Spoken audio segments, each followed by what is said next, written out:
صفحہ نمبر 159 آیت نمبر 196 سورة الأعراف۔ اعوذ باللہ من الشیطان الرجیم، بسم اللہ الرحمن الرحیم۔ ان ولی اللہ الذی نزل الکتاب وهو يتولى الصالحین۔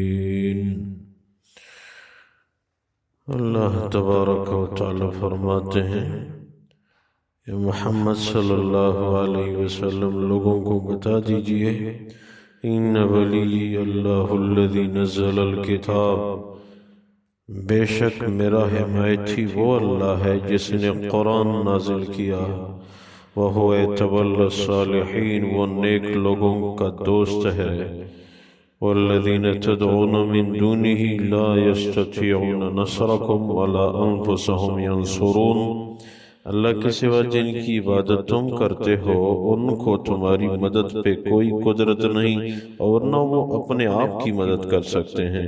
وَإِن تَدْعُوهُمْ إِلَى الْهُدَى لَا يَسْمَعُوا، اگر تم ان کو ہدایت کی طرف پکارو گے وہ سنتے نہیں۔ وَتَرَاهُمْ يَنْظُرُونَ إِلَيْكَ وَهُمْ لَا يُبْصِرُونَ، تو دیکھے گا ان باطل معبودوں کو کہ گویا آپ کی طرف دیکھ رہے ہیں مگر وہ دیکھ نہیں سکتے۔ خُذِ الْعَفْوَ، بس عافیت اختیار کرو، وَأْمُرْ بِالْعُرْفِ، اچھائی کا حکم کرتے رہنا، وَأَعْرِضْ عَنِ الْجَاهِلِينَ، جاہلوں سے یک طرف رہتے زندگی گزارنا۔ اللہ تبارک و تعالی ان آیات مبارکہ میں 5 باتیں ارشاد فرما رہے ہیں۔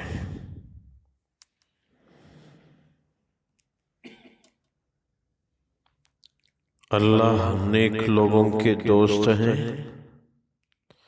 اور ان کے مددگار ہیں، پہلی بات۔ دوسری بات، اللہ کے سوا جتنے معبود ہیں وہ باطل ہیں، وہ نہ تمہاری مدد کر سکتے ہیں نہ آپ کی دوستی کا مظاہرہ کر سکتے ہیں۔ بس توحید اور شرک میں فرق ثابت ہوا، توحید اختیار کرو، شرک چھوڑ دو۔ پھر توحید اختیار کرنے کے بعد 3 باتیں لازمی ذہن میں رکھو۔ خُذِ الْعَفْوَ، مزاج میں معافی لے آؤ۔ وَأْمُرْ بِالْعُرْفِ، اچھائی کی باتوں کا حکم کرتے رہنا۔ نمبر 3، وَأَعْرِضْ عَنِ الْجَاهِلِينَ، جاہلوں کے ساتھ باس مباحثہ مت کرو، بس ان سے اعراض کرو، ان سے دور رہو۔ اللہ کو ایک ماننا، نیک لوگوں کے دوست اللہ ہیں، شرک سے بچتے رہنا، اللہ کے سوا کوئی کچھ نہیں کر سکتا، اللہ کے سوا دوسروں سے یقین، یہ شرک کا اصل نام ہے۔ پس شرک قابل ترک ہے اور توحید قابل عمل ہے۔ توحید کے بعد زندگی کے لیے بس 3 باتیں جو ہے اس کا خاص خیال رکھنا۔ یہ عام معاملات کی زندگی۔ نمبر 1، مزاج میں معافی، اچھائی کا حکم اور جاہلوں سے کنارہ کشی۔ انسان کی صفت ہے کہ یہ مزاج میں عافیت کا مظاہرہ ضرور ہوتا ہے، چاہے عمل کرے نہ کرے، دل میں بات بعد میں کیوں نہ ہو آتی ہے کہ میں غلط ہوں۔ ایک فرشتہ حدیث میں ہے کہ ہر انسان کے ساتھ ایک فرشتہ مقرر ہے جو نیکی کی بات کا القاء کرتا رہتا ہے۔ دل میں ایک لائٹ سرخ وہ آتی ہے کہ یہ کام غلط ہے۔ عافیت کا مظاہرہ یہ بہت ضروری ہے۔ مزاج میں معافی ہو اور بات جتنی شدید لگے گی آپ کو اس کو معاف کرو گے اتنا ہی اجر زیادہ ہے. خاص کر مسلمان کے لیے عافیت یہ بہت زیادہ ضروری ہے. دیکھیں اگر معاشرے میں عافیت آ گئی، مقدمات ختم، لڑائیاں ختم، جھگڑے ختم. کس بات پہ جھگڑے ہو رہے ہیں؟ عافیت نہیں ہے، معافی نہیں ہے. نہیں یہ میں لے کے رہوں گا، نہیں یہ میں نہیں دوں گا، اسی پہ جھگڑا. اور کیا؟ انا والا مسئلہ ہے، میں سے بڑا ہوں، وہ کہتے ہیں میں سے بڑا ہوں. اور کیا ہے؟ اگر مزاج میں عافیت آ گئی خود بخود یہ جھگڑے ختم ہیں. انسان سے غلطی ہو کے رہے گی، یہ انسان ہے، لیکن غلطی پہ ڈٹے رہنا یہ شیطان ہے. ہمارے ایک استاد سے فرمایا کرتے تھے کہ آپ کو کسی سے شکوہ ہے، اس نے میرے ساتھ زیادتی کی، میری بے عزتی کی، پھر وہ آپ سے معافی کی درخواست کرے، مجھے معاف کر. اب بس آپ کی عزت بھی اس میں ہے، اس کی عزت بھی اس میں ہے. پھر بھی اگر دل نہیں مانتا تو اپنے دل کو مخاطب کرو، دیکھو وہ غلطی کا اظہار بھی کر رہا ہے، معافی بھی مانگ رہا ہے، پھر بھی آپ معاف نہیں کرتے. اپنے دل سے خطاب کرو. اس لیے میرے پیارو، معافی جو ہے یہ بہت بڑی صفت ہے، بہت بڑی صفت ہے. تو مزاج میں جب عافیت آ گئی، دوسروں کو معاف کرنا، حدیث میں کیا ہے؟ زمین والوں پہ تم رحم کرو، آسمان والا تمہارے اوپر رحم کرے گا. ہمارا الٹا معاملہ ہے، ہم زمین والوں کے ساتھ زیادتی کرتے ہیں اور آسمان والے سے کہتے ہیں آپ ہماری اوپر رحم فرمائیں. نہیں، قانون یہ رکھا ہے زمین والوں پہ آپ کرو گے پھر آپ کے اوپر میں کروں گا رحم. اس لیے مزاج میں معافی بہت زیادہ ضروری ہے. ابراہیم بن ادہم کا واقعہ مشہور ہے. بہت بڑا بادشاہ، وہ رات کو شاہی پلنگ پہ سو رہے ہیں، اوپر چھت پہ کسی کی گھومنے پھرنے کی آواز آ رہی ہے. پہرے والوں کو بلایا، اس کو پکڑ کے لے آؤ، یہ کون ہے آدھی رات کو میری چھت کے اوپر پھر رہا ہے؟ پکڑا لے آیا. کیا کر رہے تھے تو اوپر؟ کہہ رہا تھا میں اونٹ ڈھونڈ رہا تھا. شاہی محل کے اوپر اونٹ ڈھونڈ رہے ہو آدھی رات کو؟ کبھی بھی اونٹ نہیں مل سکتا. اونٹ ادھر کیا کر رہا ہے؟ تو اتنا نہیں جانتا. اس نے کیا کہا، ابراہیم بن ادہم آپ بھی شاہی پلنگوں پہ سوتے ہوئے اللہ کو ڈھونڈ رہے ہو، یہ کبھی بھی نہیں ہو سکتا. مجاہدے کرنے پڑیں گے. میں نے سنا ہے کہ آپ یہ دعویٰ کرتے ہیں مجھے اللہ سے تعلق ہے، یہ تعلق کچھ بھی نہیں ہے. شاہی پلنگوں میں آدھی راتوں کو سوتے رہتے ہو، دن کو سوتے رہتے ہو، سہولیات ہیں، نوکر ہیں اور خادم ہیں، اور اللہ سے دوستی کا دعویٰ کر رہے ہو، یہ کبھی بھی نہیں ہو سکتا. جیسے مجھے آپ کے مال کے اوپر اونٹ نہیں مل سکتا، آپ کو اس محل میں کبھی اللہ نہیں مل سکتا. بعض علماء فرماتے ہیں یہ برائے تنبیہ ایک فرشتہ آیا تھا، وہ سمجھ گیا. عقل مند کے لیے اشارہ کافی ہوتا ہے. اگلے دن اس نے استعفیٰ دیا، مجھے اللہ چاہیے، نکل گیا. صحراؤں میں، جنگلوں میں ایک علاقے سے گزر رہا تھا، وہاں دوسرے بادشاہ کا علاقہ تھا، وہاں اس کے پیرے والے فوجی کڑے تھے، لکھا تھا یہ علاقہ ممنوع ہے، یہاں سے کسی کو اجازت نہیں ہے. ابراہیم بن ادہم کا خیال نہیں رہا، اسی سے گزر رہا تھا. وہ پیرے والے نے جوتا اتار کے اس کو مار مار کے وہاں سے نکال دیا. یہ ممنوع علاقہ ہے، اب ہماری بے عزتی ہو جائے گی، یہ بادشاہ کا علاقہ ہے، کیوں یہاں سے گزر رہے ہو؟ کسی نے اس پہرے والے کو کہا آپ کو پتا تھا یہ کون تھا؟ یہ تو ابراہیم بن ادہم فلاں علاقے کا بادشاہ تھا، آپ نے اس کی پٹائی کی ہے، اس نے تو اللہ کے واسطے حکومت چھوڑ دی، وہ تو بڑا اللہ والا ہے، اور اللہ والا جو اس کی پٹائی کرتا ہے تو اپنا حال بھی مستقبل میں دیکھے گا۔ اس زمانے کے پہرے والے بھی ایسے نیک لوگ تھے، فوجی لوگ بھی ایسے نیک مزاج کے تھے۔ وہ رونے لگا، اپنے بادشاہ کے پاس گیا، میری ایک حاجت پیش آئی ہے، مجھے چھٹی چاہیے۔ کتنی چھٹی؟ جی میں حاجت میری ایسی ہے کہ چھٹی کی حد میں نہیں بتا سکتا، بس میری ایک حاجت ہے، وہ حاجت اگر ہفتے میں پوری ہوئی تو ہفتے میں آؤں گا، اگر سال میں پوری ہوئی تو سال میں آؤں گا، چھٹی لا محدود، حاجت تک۔ یہ مدرسوں میں ہمارے پاس طالب علم درخواست لکھتے ہیں، صحتیابی تک چھٹی، جب تک صحتیاب نہ ہوں مجھے چھٹی دو، اس وقت تک۔ تو اس نے کیا کہا، میری حاجت جب تک پوری نہ ہو اس وقت تک چھٹی۔ اس نے کہا حاجت کیا ہے بتاؤ تو صحیح۔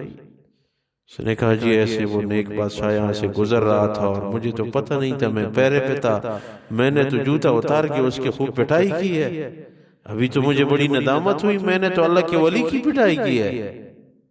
کہا ٹھیک ہے اجازت، جاؤ جب بھی حاجت پوری ہو جائے پھر آنا، آپ کو تا حاجت رخصت۔ چل پڑا، بستیوں میں صحراؤں میں لوگوں سے پوچھ رہا ہے، ایسے ایسے ایک آدمی ہے کہیں ادھر سے تو نہیں گزرا؟ ایک جگہ لوگوں نے کہا فلان بستی سے دور ایک جنگل ہے، اس میں ایک چشمہ ہے، اس کے ساتھ ایک آدمی رہتا ہے اور اپنی نماز تلاوت اور کوئی کام اس کا نہیں ہے، شاید وہی ہو جو آپ کہہ رہے ہو۔ کہا ٹھیک ہے صبح کو اس طرف نکلوں گا۔ گیا، اس چشمے پہ پہنچا، دیکھا تو وہی بندہ نماز پہ کھڑا ہے، انتظار کیا، عبادت عبادت عبادت۔ جب فارغ ہوئے یہ سامنے آیا، کیسے آئے ہو؟ جی آپ سے ملنے آیا ہو۔ کیوں؟ یہ درخواست ہے معافی کی کہ میں وہاں پہرے والا فوجی تھا، آپ وہاں سے گزر رہے تھے کچھ عرصہ پہلے، تو میں نے آپ کی پٹائی کی تھی، مجھے معاف کرنا، کیونکہ مجھے بعد میں پتہ چلا کہ آپ ابراہیم بن ادہم ہیں، آپ نے تو اللہ کے لیے حکومت کو استعفیٰ دیا، آپ تو بڑے اللہ والے ہیں، مجھے معاف کرنا۔ ابراہیم بن ادہم نے کیا جواب دیا، بیٹا آپ میرے نبی کی امت میں سے ہو، میں نے اپنے نبی کی امتی ہونے کے خاطر جب آپ مجھے مارتے تھے ایک جوتا آپ مجھے لگا لیتے سر پہ کمر پہ، دوسرا جوتا لگانے سے پہلے میں دل میں کہہ دیتا اے اللہ میرے نبی کی امتی ہونے کے واسطے معاف ہے۔ جتنے جوتے آپ نے مارے ہیں دوسرا جوتا لگانے سے پہلے میں نے آپ کو معاف کیا ہے، آپ نے اتنی تکلیف کیوں کی؟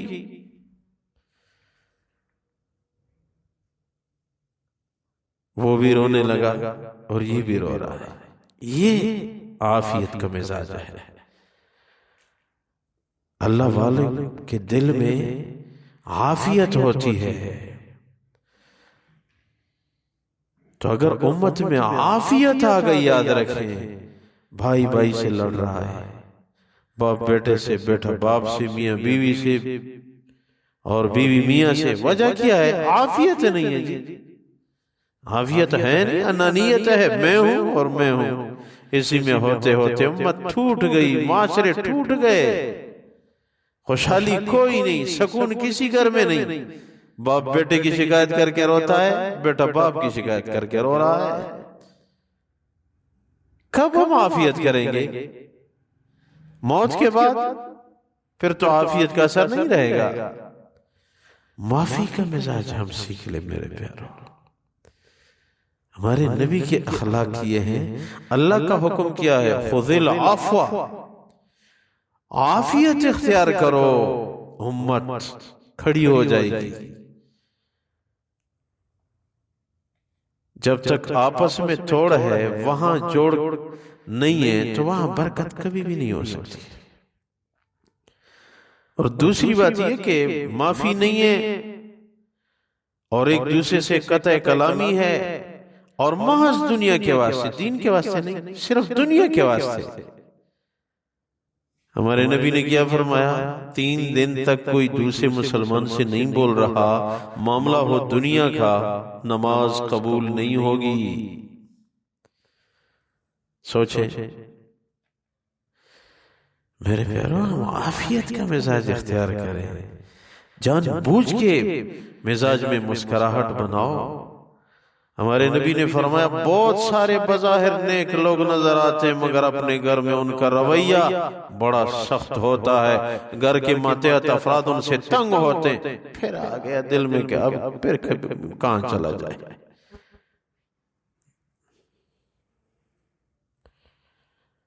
نہیں جی، ایسے رہیں کہ بچے انتظار میں ہوں، ان کا سہارا تو آپ ہی ہیں۔ اگر آپ بھی ان کے ساتھ سخت برتاؤ اختیار کریں تو وہ کہاں جائیں گے؟ اس لیے میرے پیاروں، مزاج میں عافیت کی بڑی ضرورت ہے۔ اگر یہ اصول معاشرے میں لائے گئے، معافی اور معافی کے ساتھ وَأْمُرْ بِالْعُرْفِ، نیکی کا امر، بیٹھا ذکر کرنا، بیٹھا تلاوت کرنا۔ جب آپ معاف کرو گے تو آپ پہلے معافی کو پہلے ذکر کیا، پھر فرماتے ہیں اچھائی کا حکم کر۔ جب آپ معاف کرو گے تو پھر آپ کے بعد میں اثر پیدا ہوگا، دوسرا آپ کی بات کو لے گا۔ اگر آپ اسے سخت مزاجی نماز پڑھو تو اس طرف سے بھی سخت جواب آئے گا۔ نہیں، جب نرمی ہوگی، خوش مزاجی ہوگی، بیٹا یہ کام کر، یہ بھی نیکی ہے، تلاوت کر، یہ بھی ثواب ہے، نماز پڑھ، یہ بھی ثواب ہے، تہجد پڑھ، یہ بھی ثواب ہے، دعا مانگو، یہ بھی ثواب ہے۔ یہ جب معاف کرو گے تو پھر آپ کی بات کو وہ سامنے میں مخاطب لے گا۔ رہا یہ مسئلہ کہ جاہلوں سے اگر واسطہ پڑ رہا ہے، ہر معاشرے میں جہالت کچھ نہ کچھ ضرور بضرور ہوگی اور ہوتی رہتی ہے۔ جب آپ سمجھیں کہ ایک آدمی اپنی بات پہ جاہل کی پکی اور واضح نشانی کیا ہے؟ جاہل آدمی کی پکی نشانی اور واضح نشانی کیا ہے؟ غلط بات پہ، غیر شرعی بات پہ ڈٹے رہنا، یہ جاہل کی اولین پکی نشانی ہے۔ غیر شرعی بات پہ اڑے رہنا، یہ کیا ہے؟ یہ جاہل کی پکی نشانی ہے۔ تو جب یہ نشانی پائی گئی، بس اب اسے کیا کر، اعراض کر، اسی میں آپ کا فائدہ ہے، کیونکہ وہ اڑا رہا ہے، آپ سمجھانا چاہتے ہیں، اسی سے تنفر، پریشانی، لڑائی، جھگڑا، ان سے محفوظ رہو گے تو بس ان سے اختراف ہے۔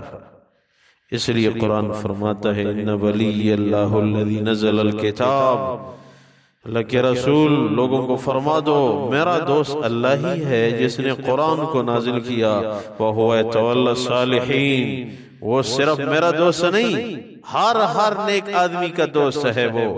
وَالَّذِينَ تَدْعُونَ مِن دُونِهِ لَا يَسْتَطِيعُونَ نَصْرَكُمْ وَلَا أَنفُسَهُمْ يَنصُرُونَ، وہ جن کی عبادت تم اللہ کے سوا کرتے ہو وہ تمہاری مدد کی طاقت نہیں رکھتے اور نہ ہی اپنی مدد کر سکتے ہیں۔ وَإِن تَدْعُوهُمْ إِلَى الْهُدَى لَا يَسْمَعُوا، اگر تم اس کو ہدایت کی طرف پکارو گے وہ سنتے نہیں۔ وَتَرَاهُمْ يَنظُرُونَ إِلَيْكَ وَهُمْ لَا يُبْصِرُونَ، تو دیکھ رہا ہے کہ وہ مجھے دیکھ رہا ہے لیکن وہ دیکھ نہیں سکتا۔ خُذِ الْعَفْوَ وَأْمُرْ بِالْعُرْفِ وَأَعْرِضْ عَنِ الْجَاهِلِينَ، اے لوگو قرآن کا حکم ہے معافی اختیار کرو، اچھائی کا حکم کرو، جاہلوں سے دور رہو، تم پریشان نہیں ہوں گے۔ اللہ قبول فرمائے۔ کچھ لمحے اللہ کی مبارک نام کا ذکر حدیث میں ہے کہ افضل، سب سے افضل ذکر لا الہ الا اللہ ہے۔ لا الہ الا اللہ، لا الہ الا اللہ، لا الہ الا اللہ، لا الہ الا اللہ، لا الہ الا اللہ، لا الہ الا اللہ، لا الہ الا اللہ، لا الہ الا اللہ،